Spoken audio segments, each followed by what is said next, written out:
I wonder when we talk about the 1/3 innate versus 2/3 environmental, does that mean, I just get confused in the kind of ways of thinking about this, that some people are born not with some spiritual tendency, or everyone you think is born with some spiritual tendency, and then, as Daniel said, it's for some of us washed and some of us encouraged? So thank you. We are all born with this. There is a strong heritable piece in all of us. Mm-hmm. Every human being on earth is born a spiritual child.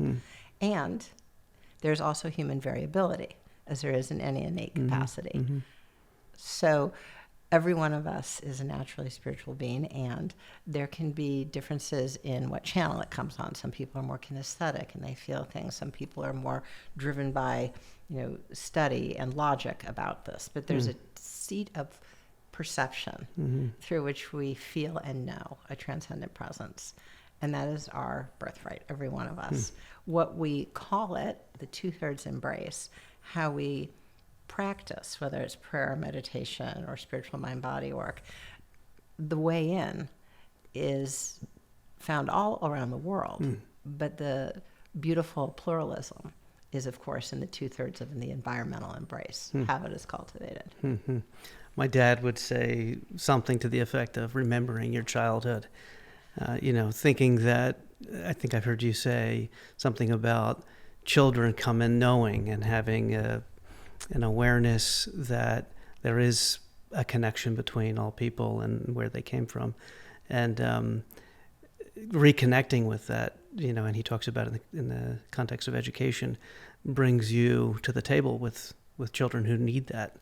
And so hearing him talk about that, and you saying that it's innate and we all come with that capacity, and slowly, just as a matter of development, a matter of, kind of mixing it up with all these other kids and bullies and technologies and other things, that it probably gets diluted for a lot of us. And still, as parents and educators, we can choose to step in and really engage the spiritual core. Yeah. When the child comes and says something that they feel God's presence, or they feel the presence of Allah, or they feel some deep sense of spirit into nature, we can say, wow, tell me what that feels like. I feel that too. And tell our own stories. I think as parents, we're enormously impactful on the formation of the core. And what we've seen over several studies, that there's two major components to how we support our children's spiritual core. And the first is that we live out the spiritual values and spiritual truth. Pull over and help the homeless guy, forgive someone who's done something harmful to you and your family. It doesn't mean you re-expose yourself. Forgive them. Sure. Whatever spiritual values you walk, your children will watch like a hawk. So when we walk the walk, our children learn that the spiritual life is real, and this is how we enact it.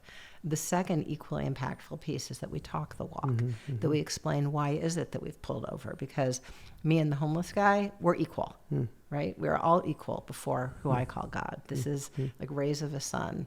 We are from the same source of life. This is our brother, our sister.